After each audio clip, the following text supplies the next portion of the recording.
Welcome to the Tech Egg. Don't get scrambled. Enjoy the video. In this video, I will show you how to make delicious Liberian cabbage, an easy and flavorful dish. First, let's gather our key ingredients. You'll need 1 large head of cabbage, chopped, and about 1 pound of your favorite protein like chicken or dried fish. Also, prepare 1 medium onion, 2 cloves of minced garlic, and 1 habanero or Scotch bonnet pepper for a kick. Finally, have 3 tablespoons of tomato paste and 2 cups of vegetable oil on hand. Now let's get our ingredients ready for cooking.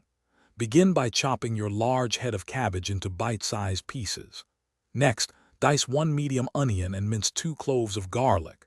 Carefully slice 1 habanero or Scotch bonnet pepper. Remember, you can adjust the amount based on your spice preference.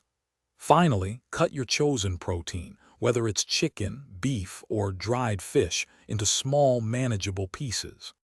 It's time to cook. Heat 2 cups of vegetable oil in a large pot over medium heat.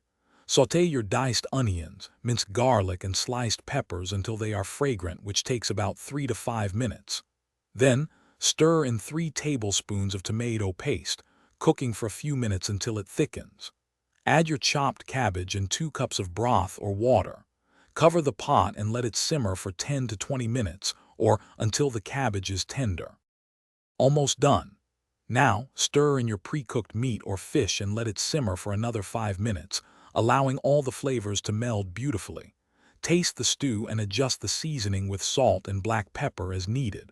For the best flavor, let the stew rest for about 15 minutes before serving. This hearty Liberian cabbage is perfect served with fluffy rice or boiled plantains. Enjoy this comforting and flavorful West African dish. Thanks for watching. Consider subscribing if I helped unscramble your problems.